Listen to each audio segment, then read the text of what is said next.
Episode 4 की अब शुरुआत होती है जहां पर हम लोग को एक लैब्रिंथ के अंदर काफी खतरनाक और को दिखाया जाता है, पर नारसेना अब उसे काफी इजीली से मुक्का मार के खत्म कर देती है। पर अब उसके ऊपर और भी काफी सारे और हमला करने लगते हैं, जिसे देखकर नारसेना अब अपनी कलाबाजी दिखाती है और वो उन्हें भी हरा देती है। उसे हराने के बाद वो लोस्ट की तरफ देखने लगती है, पर तभी लोस्ट अब उसे कहते हैं कि तुम्हारे पीछे एक और के है। और तभी हम लोग सच में एक और को देखते हैं जो कि नारसेना के ऊपर हमला करने के लिए आ रहा होता है, पर नारसेना अब उसे भी हरा देती है। ये देखकर लोस्ट अब उसका शुक्रिया करता है, जिस पर नारसेना कहती है कि शुक्रिया करने की कोई भी जरूरत नहीं है, मैं अभी और भी ज्यादा लड़ सकती हूँ। ऐसा बोलने के बाद अब उसका पेट गुड़ गुड़ करने लगता है, यानी कि अब उसे भूख लग रही है। ये देखने के बाद अब लोस्ट हंसने लगता है और कहता है कि तुम तो लड़ सकती हो पर तुम्हारा पेट नहीं लड़ सकता है। ये सुनकर नारसेना काफी गुस्सा हो जाती है और कहती है कि तुम हंस क्यों रहे हो। तो लोस्ट अब उसे कहता है माफ कर दो, वैसे अभी थोड़ा सा जल्दी है पर चलो अपना लंच कर लेते हैं। जिस पर नारसेना भी मान जाती है, जिसके बाद वो लोग वहीं पर बैठकर अपना खाना खाने लगते हैं। इतना सारा खाना देखकर लोस्ट कहता है कि क्या ये सही में खाना 2 लोगों के लिए है। जिस पर नारसेना कहती है कि जब मैं इनसे आ रही थी तो मैरी ने ये सब खाना दे दिया। उसने कहा कि आर्मिया सारा खाना नहीं खा पाए तो हमें ये खाना खत्म करना होगा। ये सुनकर लोस्ट कहते हैं ठीक है फिर चलो फिर इस खाने को खत्म करते हैं। जिस पर नारसेना भी कहती है हाँ। इसी में लोस्ट अब उसे बता रहा होता है कि जो हाइड्रा है वो काफी पावरफुल और वेनमस मॉन्स्टर है। उसकी बॉडी पूरी तरह से ताकत और मसल से कवर होती है, साथ में उसके जो स्किल्स होते हैं वो काफी ज्यादा हार्ड होते हैं, जिसकी वजह से उसके ऊपर हमला करना भी काफी मुश्किल है। इसलिए उस पर फिजिकल और मैजिक अटैक काफी कम ही काम करते हैं। ये सुनकर नारसेना शौक हो जाती है और कहती है क्या हाइड्रा इतना ज्यादा ताकतवर होता है, मैं होप करती हूँ कि आर्मिया ठीक हो। वहीं पर लोस्ट अब कहता है कि जो हाइड्रा है वो हर जगह पर नहीं दिखते हैं, पर हाई लेवल मॉन्स्टर्स में से वो एक है जिसे ढूंढना आसान है, जिसके से काफी स्टडी करके पता चल पाए कि आखिर उससे लड़ा कैसे जाता है। एग्जाम्पल के लिए हाइड्रा का जो पॉइजन है वो काफी खतरनाक होता है।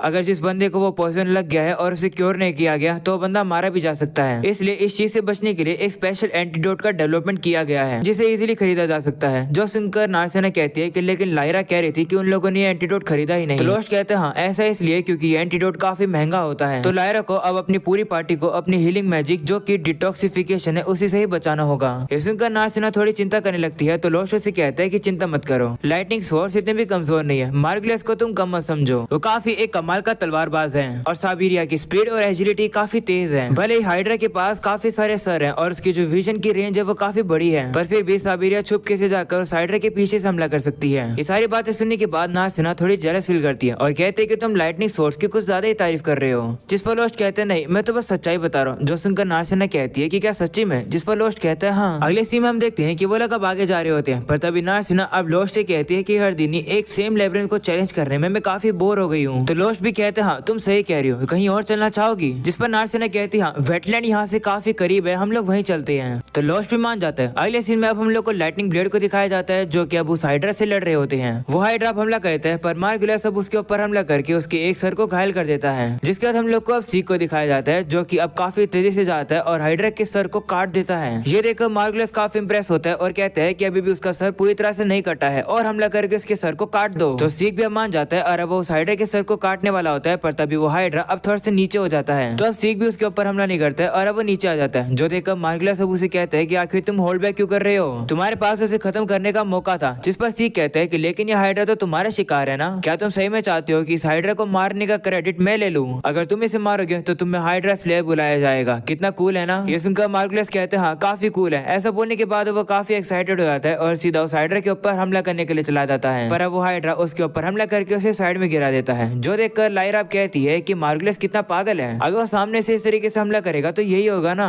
जिस पर साबिरिया कहती है कि वो ऐसा ही है। ऐसा बोलने के बाद वो लायरा से कहती है कि हीलिंग पूरी हो गई है, बस मुझे अब जाने दो, शुक्रिया मुझे हील करने के लिए। ऐसा बोलने के बाद वो वापस से उस हाइड्रा से लड़ने के लिए चली जाती है। ये देखकर लायरा भी अब कहती है कि साबिरिया काफी हार्ड वर्कर है। तभी वो सीक को देखते हैं जो कि एक ही जगह पर खड़ा होता है। जो देखकर वो सोचती है कि क्या सीक एक ब्रेक ले रहा है, आखिर वो क्या करना चाह रहा है। खैर कुछ भी हो, इतने हमले खाने के बाद अभी हाइड्रा की जो स्ट्रेंथ है वो कम होने लगी है और इसके मूवमेंट भी अब कम होने लगे हैं। जब तक साबिरिया इसी तरीके से उसकी अटेंशन को इस तरीके से डाइवर्ट करती रहेगी तो मुझे लगता है कि मार्गुलस के सीधे सीधे हमले उसके ऊपर काफी इफेक्टिव रहेंगे। और देखकर ये लगता है कि आर्मिया का मैजिक भी इस पर काम कर रहा है। हम लोग अगर इसी तरीके से हमला करते रहेंगे तो शायद से हम लोग इस हाइड्रा से जीत जाएंगे। तभी अचानक से हम लोग अब देखते हैं कि वो हाइड्रा अब एक पत्थर को अपनी पूंछ से काफी आगे फेंक देता है और अब वो जाकर सीधा आर्मिया को लग जाता है, जिससे कि आर्मिया घायल होकर नीचे गिर जाती है और अब वो हाइड्रा उसके ऊपर हमला करने के लिए आ जाता है। जो देखकर आर्मिया अब काफी ज्यादा डर जाती है और अब वो बेहोश हो जाती है। तभी अचानक से हम लोग अब देखते हैं कि आर्मिया के अंदर से अब एक काले कलर का धुआं बाहर निकलने लगता है। है, जिसे देखकर सभी हैरान हो जाते हैं और कहते हैं कि ये क्या है। तो सीक बताता है कि ये फियर है, यानी कि डर। यह हाइड्रा इंसानों के डर को खाता है और उन्हें अपनी ताकत बनाता है, पर यूजुअली इस तरीके की चीजों को देखना इंसानों के लिए मुश्किल होता है। हम लोग अब देखते हैं कि वो हाइड्रा अब काफी सारे डर को खाने लगता है, जो देखकर मार्गलेस सब सीक से कहता है कि आखिर क्या चल रहा है। तभी लायरा अब उसी चीज को टच करके कहती है कि ये तो माना है, जो सुनकर साबेरिया कहती है कि लेकिन माना तो मैजिक पावर का सोर्स होता है ना, क्या ये यूजुअली इस तरीके से इस जगह पर आता रहता है। तो लायरा कहती है नहीं, नॉर्मली जब माना बाहर निकलता है तो वो लेब्रिन के सबसे डीपेस्ट पार्ट से निकलता है। हम लोग अब देखते हैं कि वो हाइड्रा काफी ज्यादा डर को खा लेता है और वो ग्लो करने लगता है, जो देखकर मार्गलेस कहते हैं कि ये क्या है, जिस पर लायरा बताती है कि ये म्यूटेशन है। काफी सारी मैजिक पावर को एब्जॉर्ब करने के बाद मोस्ट अपनी बॉडीज को बदल पाते हैं, कभी कभार तो वो अपनी एबिलिटीज को इम्प्रूव कर पाते हैं। तभी बचाने से हम लोग अब देखते हैं कि वो हाइड्रा अब काफी ज्यादा पावरफुल हो जाता है और अब उसके तो काफी सारे सर निकल आते हैं। ये देखकर लायरा भी शॉक हो जाती है और कहती है कि मैंने ये एक्सपेक्ट नहीं किया था कि मैं ऐसी चीज को यहाँ पर देख पाऊंगी। वहीं ये देखकर सीग अब लायरा से कहता है कि तुम जाकर आर्मी का ख्याल रखो, तो वो भी मान जाती है। जिसके बाद सीग अब मार्गलेस से कहता है कि बेहतर ये रहेगा कि हम लोग अभी वापस चले जाएं। इस पर मार्गलेस कहते हैं नहीं, इस हाइड्रा की स्ट्रेंथ को कम करने में काफी समय लग गया है, कम से कम इसके सर को तो काट के चलूं मैं, क्योंकि मैं मार्गलेस हूँ, एक हाइड्रा स्लेयर। ऐसा बोलने के बाद वो सीधा उसके ऊपर हमला करने के लिए चला जाता है, पर जैसे वो उसके ऊपर हमला करता है मार्गलेस की तलवार ही टूट जाती है। इस मौके का फायदा उठाकर वो हाइड्रा अब मार्गलेस के ऊपर हमला करने के लिए आ जाता है और अब वो हमला उसे लगने वाला होता है, पर तभी हम लोग अब देखते हैं कि वहाँ पर लोस्ट आ जाता है, जो कि मार्गलेस को बचा लेता है। मार्गलेस उसे देखकर कहता है कि तुम यहाँ क्या कर रहे हो, जिस पर लोस्ट कहता है कि बाद में बताऊंगा। जिसके बाद हम लोग अब देखते हैं कि सभी लोग ही अब उस हाइड्रा के ऊपर काफी सारे हमले करके उसे थोड़ा सा पीछे कर देते हैं। जिसके बाद हम लोग सीक को देखते हैं, जो कि लोस्ट से कहते हैं कि तुम एक हिलर हो ना, इस हाइड्रा को मुझ पर छोड़ दो, तुम जाकर आर्मी का ख्याल रखो। तो लोस्ट भी कहते हैं ठीक है। वहीं वो जाकर देखता है कि लायरा आर्मी को अच्छे से हील नहीं कर पा रही होती है। वो कह रही होती है कि आर्मी एक विजर्ड है, यानी कि उसके पास मैजिक का रेजिस्टेंस होता है, तो हीलिंग मैजिक उस पर ज्यादा काम नहीं कर रहा है। तभी हम लोस्ट को देखते हैं, जो कि आर्मी को हील करने लगता है, जिस पर लायरा कहती है कि सिंपल हील का यूज करके इतनी बड़ी चोट ठीक नहीं हो सकती है। वहीं लोस्ट उसकी बात को इग्नोर कर रहा होता है और अब उसके ऊपर बार बार हील करने लगता है, जो देखकर लायरा कहती है कि आखिर तुम्हें क्या कर रहे हो। वहीं साबेरिया अब लायरा को कहती है कि लोस्ट ओवरलेइंग हील कर रहा है, आखिर इसमें अजीब क्या है। जो सुनकर लायरा कहती है ओवरलेइंग हील, आखिर ये पॉसिबल कैसे है। लायरा को इतना हैरान होता हुआ देख मार्गलेस उसे कहता है कि तुम इतनी हैरान क्यों हो रही हो, लोस्ट हमेशा ही ऐसा करता है। जो सुनकर लायरा हैरान हो जाती है और कहती है कि ऐसा हो ही नहीं सकता है, भले एक पर्सन एक बार में काफी ज्यादा पोशन की बोतल पी ले, उस बंदे का कोल्ड इतनी जल्दी से क्योर नहीं होता है। जिस पर मार्गलेस कहता है कि मुझे कभी कोल्ड तो नहीं हुआ है, तो मुझे नहीं पता क्या तुम्हें क्या कह रही हो। तो लायरा कहती है कि सिंपल बात ये है, मैंने कभी भी ओवरलेइंग हील के बारे में ना ही सुना है और ना ही देखा है। ऐसा बोलने के बाद वो लोस्ट की तरफ देखती है और सोचती है कि आखिर ये कौन है। तभी हम लोग अब देखते हैं कि आर्मिया अब हील हो जाती है और अब उसको होश आ जाता है। वो लोस्ट से कहती है कि तुम आ गए, जिस पर लोस्ट कहते हैं हाँ माफ कर दो, मैं थोड़ा लेट आया। जिस पर आर्मिया कहती है कोई बात नहीं, आने के लिए शुक्रिया। ऐसा बोलने के बाद वो फिर से बेहोश हो जाती है, जो देखकर नार्सिना कहती है कि इसे क्या हुआ। तो लोस्ट कहते हैं चिंता मत करो, ये बस सो रही है। तभी अचानक हम लोग अब देखते हैं कि वो हाइड्रा चिल्लाने लगता है, जो देखकर सीग लोस्ट से कहते हैं कि लगता है तुमसे लड़ना चाहता है। जो सुनकर लोस्ट कहते हैं कि क्या इस हाइड्रा को याद है कि आखिर मैं कौन हूँ। नार्सिना कहती है कि मैं भी आपकी लड़ने में मदद करूंगी। जो सुनकर लोस्ट कहते हैं कि अगर मैं मना करूंगा तो भी तुम लड़ोगी ना। तो वो कहती हाँ। तो लोस्ट कहते हैं ठीक है, बस अपने आप को ज्यादा पुश मत करना, अगर तुम्हें कोई भी खतरा दिखे तो जल्दी से जल्दी रिट्रीट कर लेना। तो वो भी मान जाती है। जिसके बाद सीग अब उन तीनों से पूछता है कि तुम में से कौन लड़ेगा। जिस पर लायरा कहती है कि मैं तो एक हीलर हूँ, तो मैं फ्रंट में नहीं जा सकती हूँ। मैं साबेरिया कहती है कि मैं तो नहीं लड़ूंगी। जिसके बाद मार्गलेस भी कहता है कि मैं तो तलवार ही टूट गई, मैं कैसे लड़ूंगा। तो सीग कहते हैं ठीक है, फिर वहीं खड़े रहो। अगले सीन में हम लोग लोस्ट और नार्सिना को देखते हैं, जो कि उस हाइड्रा के ऊपर एक साथ हमला करते हैं। तभी सीग भी अपनी तलवार का यूज करके काफी इजीली से उस हाइड्रा के सर को काट देता है, जो देखकर मार्गलेस काफी हैरान हो जाते हैं और कहते हैं कि सीग की तलवार क्यों नहीं टूटी। जिस पर लायरा कहती है कि ऐसा इसलिए क्योंकि वो एक मैजिक स्वॉर्ड है। जो सुनकर मार्गलेस कहता है कि मैंने इसके बारे में पहले कहीं सुना है, ये एक लेजेंडरी तलवार है जिसकी पावर काफी ग्रेट है। इसका मतलब जो मैंने सुना है वो सब कुछ सही है। विश्वास नहीं होता है कि उसके पास इतनी ताकत और स्वॉर्ड है, आखिर वो है कौन असलियत में। जिसके बाद हम लोग नार्सिना को देखते हैं, जो कि अब उस हाइड्रा के ऊपर अपना स्पेशल पंच मारती है, पर उस हाइड्रा को कुछ भी नहीं होता है और अब वो हाइड्रा सीधा नार्सिना के ऊपर हमला करके उसे पीछे गिरा देता है, जिसकी वजह से नार्सिना अब बेहोश होकर जमीन पर गिर जाती है। वही ये देखकर लोस्ट समझ आता है कि वो हाइड्रा उसी से लड़ना चाहता है। ये सुनकर मार्गलेस भी हैरान हो जाता है, कहता है क्या इस हाइड्रा ने जान पूछ के नार्सिना को साइड में किया जिससे कि वो लोस्ट के साथ 1v1 लड़ सके। आखिर ये मोस्ट इतना स्मार्ट कैसे हो सकता है। जिस पर लायरा कहती है कि ये स्मार्ट हो सकता है क्योंकि जो म्यूटेंट मॉन्स्टर होते हैं वो बस अपनी बॉडीज को स्ट्रेंथन नहीं करते, बल्कि उनके पास इंटेलिजेंस भी आ जाती है। इस चीज के बारे में मैंने कहीं पढ़ा था। जिसके बाद अब लोस्ट सभी लोगों से कहते हैं कि तुम लोग पीछे हट जाओ, इससे मैं लड़ूंगा। तो सभी लोग भी मान जाते हैं। जिसके बाद लोस्ट अब उस हाइड्रा से लड़ने के लिए चला जाता है। अगले सीन में हम लोग को शायद से फिर से किंग को दिखाया जाता है, जो कि अब कुछ लिख रहे होते हैं। उन्हें अब अचानक से कुछ फील होने लगता है। अगले सीन में हम लोग को दिखाया जाता है कि लोस्ट अब उस हाइड्रा से हार चुका है, वो अब नीचे गिर जाता है, जो देखकर वो हाइड्रा उसके ऊपर फिर से हमला करने के लिए आ रहा होता है। तो अब लायरा भी लोस्ट को खड़े होने के लिए कहती है। वहीं लोस्ट अब थोड़ी बहुत हिम्मत करके खड़ा होने की कोशिश करता है और अब अपने सामने नारसेना को देखकर थोड़ी चिंता करने लगता है, पर अब अचानक से वो फिर से बेहोश हो जाता है। पर तभी अब अचानक से हम लोग अब देखते हैं कि लोस्ट को अब अचानक से कुछ हो जाता है और अब वो फिर से खड़ा उठता है। उसके अंदर से अब ब्लू कलर की एनर्जी निकल रही होती है, जो देखकर सीख भी हैरान हो जाते हैं और कहते हैं कि क्या चल रहा है। वहीं हम लोग अब लोस्ट को देखते हैं जिसकी आंखें अब लाल हो जाती है। अगले सीन में फिर से किंग को दिखाया जाता है जो कि कह रहे होते हैं कि काश तुम सोए रहते। वापस से हम लोग अब लोस्ट को दिखाया जाता है जो कि अब कुछ ज्यादा ही पावरफुल होने लगता है और अब वो साइडर के ऊपर काफी सारे हमले करके उसे एक ही बारे में खत्म कर देता है, जो देखकर सभी लोग काफी हैरान हो जाते हैं। पर तभी लोस्ट अब वापस से बेहोश होकर नीचे गिर जाता है। अगली सीन में जैसे लोस्ट को होश आता है उसके सामने अब नारसेना होती है। उसे देखकर वो कहता है कि तुम ठीक तो हो ना, जिस पर वो कहती है हाँ। अच्छी बात यह है कि लायरा अपने साथ एंटीडोट लेकर आई थी, उसने मुझे बचा लिया। वहीं लायरा अब लोस्ट से कहती है कि वो एंटीडोट सस्ता नहीं था,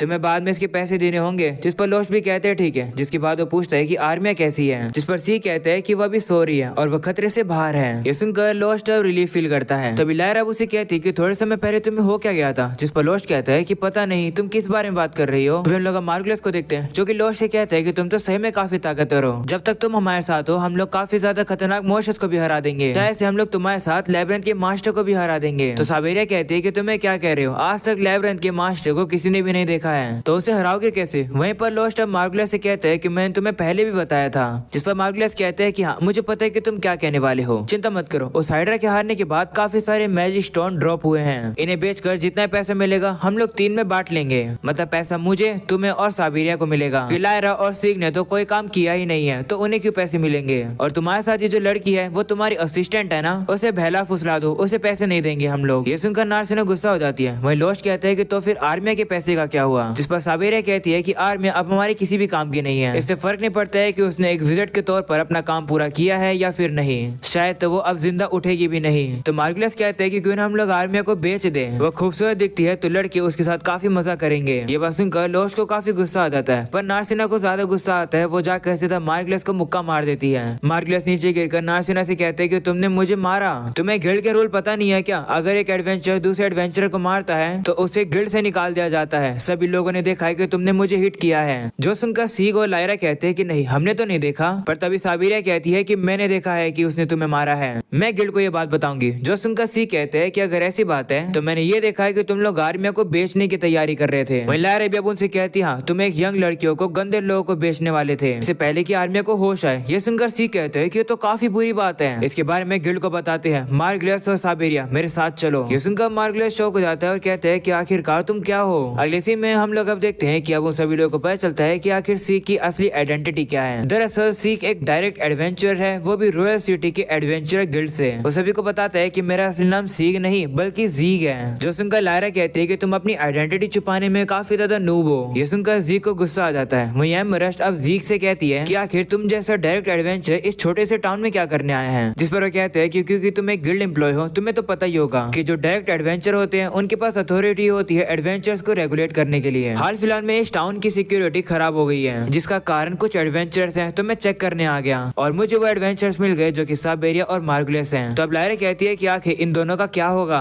जिस पर एमरस्ट कहती है कि इन लोगों को एडवेंचर गिल्ड से निकाल दिया जाएगा क्योंकि ये लोग ह्यूमन ट्रैफिकिंग में इन्वॉल्व हैं, शायद से इन लोगों को उम्र भर के लिए चक्की भी पीसनी पड़ सकती है जेल में। ये सुनकर मार्गलेस शौक हो जाता है। वहीं साबेरिया कहती है कि मैं चक्की नहीं पीसूंगी, जिस पर एमरस्ट कहती है कि रूल्स रूल्स होते हैं। ये सुनकर मार्गलेस और साबेरिया कहती है कि कुछ न कुछ तो करो, हमें छोड़ दो। उन लोग की बातें सुनकर लोस्ट अब जीग से कहते हैं कि क्या तुम मेरे साथ एक बार बाहर चलोगे, तो जीग भी मान जाते हैं, जिसके बाद वो लोग बाहर जाते हैं। जिसके बाद लोस्ट अब जीग से कहते हैं कि क्या तुम मार्गलेस और साबेरिया को छोड़ सकते हो, जिस पर जीग कहते हैं लेकिन क्यों। तो लोस्ट अब उसे बताता है कि वो लोग एक समय पर एडवेंचर्स बनना चाहते थे और इसी इच्छा की वजह से वो लोग इतनी दूर आ पाए हैं, पर इस पॉइंट पर उनका जो गोल है वो सबसे टॉप एडवेंचर बनना है और अब उन लोगों का लालच बढ़ गया और भी ज्यादा पैसे कमाने के लिए। मैं श्योर हूँ कि उन लोगों ने शुरुआत पैसों के लिए नहीं करी थी, तो मैं चाहता हूँ कि क्या तुम उन्हें सिर्फ एक और चांस और दे सकते हो, उन्हें एडवेंचरस फिर से बनने दो। ये बात सुनने के बाद तो मार्गलेस भी काफी शौक हो जाता है। लायरा अब जीग से कहती है कि तुम क्या करोगे, जिस पर जीग भी अपना डिसीजन ले लेता है। अगले सीन में हम लोग अब जीग को देखते हैं जो कि मार्गलेस और साबेरिया से कहता है कि जितना हो सके इस टाउन से दूर चले जाओ अगर मैं तुम्हें फिर से देखा तो मैं तुम्हें छोड़ूंगा नहीं। ये सुनकर वो लोग कहते हैं ठीक है। ऐसा बोलने के बाद वो काफी दूर तक भाग जाते हैं। ये देखकर एमरल्ड जीक से कहती है कि क्या इन लोगों को छोड़ना ठीक रहेगा, जिस पर जीक कहते हैं कि अगर उन्हें गिल्ड से निकाल दिया जाएगा तो भी क्या ही फर्क पड़ेगा, बुरे काम तो फिर भी करेंगे, इसलिए बेहतर है कि उन्हें एडवेंचर्स बने रहने दो जिससे कि हम लोग उन पे नजर रख सके। तो एमरल्ड कहती है कि ये अप्रोच रॉयल सिटी में काफी इफेक्टिव रहेगा क्योंकि वो जगह डायरेक्ट एडवेंचरर से भरी हुई है, पर ये टाउन काफी छोटा है। जो सुनकर जीक कहते हैं कि अगर ऐसी बात है तो थोड़े समय के लिए मैं यहीं रुकूंगा। जो सुनकर एमरल्ड खुश होती है और कहती है कि तो फिर काफी मदद हो जाएगी। दूसरी तरफ हम लोग नारसेना को देखते हैं जो कि लोस्ट से कहती है कि माफ कर दो, मैं ही बार बार कह रही थी कि उन लोग की मदद करनी चाहिए, मेरी वजह से उन्हें यहाँ से जाना पड़ा। जो सुनकर लोस्ट कहते हैं कि ये बात सच है कि मैं मार्कलेस और साबिरा की चिंता करता हूँ, इसलिए मैं अभी काफी बेहतर फील कर रहा हूँ। तुम्हारा शुक्रिया और तुम्हें माफी मांगने की जरूरत नहीं है, इसी तरीके से मेरी पार्टनर बनी रहो। जो सुनकर नारसेना खुश होती है और कहती है ठीक है। अगले सीन में हम लोग जीक को देखते हैं जो कि लायरा से कहते हैं कि वो यहाँ के एडवेंचरर्स को मॉनिटर यानी कि उन पर नजर रखना चाहता है, क्योंकि उसे लगता है कि इस टाउन के अंदर जो म्यूटेशन हो रही है वो मारमोट डिवीजन की वजह से है या फिर डिवीजन की हेड की वजह से। जिस पर लायरा कहती है कि तो इसलिए तुम यहाँ रुकना चाहते हो। तो वो कहते हैं हाँ, पर क्या तुम मेरी मदद करोगी। जिस पर लायरा कहती है कि तुम ये कहोगे ना कि मैं तुम्हारे साथ पार्टी बना लूं बिल्कुल पहले की तरह, ठीक है, पर मेरी एक शर्त है और मेरी शर्त यह है कि हम लोग अपनी पार्टी के अंदर आर्मिया को भी रखेंगे। जिस पर जीक कहते हैं लेकिन क्यों। जिस पर लायरा कहती है कि क्योंकि मैं आर्मिया को अबैंडन नहीं कर सकती हूँ ऐसे ही। तो जीक भी कहते हैं ठीक है, ये हमारी पार्टी में आ सकती है। वैसे भी हमारी पार्टी में जितने मेंबर होंगे उतनी और अच्छी बात है मेरे लिए, क्योंकि मुझे अभी और भी लोग मिल गए हैं जिन पर मुझे नजर रखनी है। वो यहाँ पर लॉस्ट की बात कर रहा होता है और कहता है कि मुझे लॉस्ट पर निगरानी रखनी होगी। और अब यही हो जाता है ये एपिसोड खत्म। पसंद हो तो लाइक कर देना, चैनल पर नए हो तो सब्सक्राइब कर देना। मिलते हैं नेक्स्ट एपिसोड के अंदर, तब तक के लिए bye bye and peace out.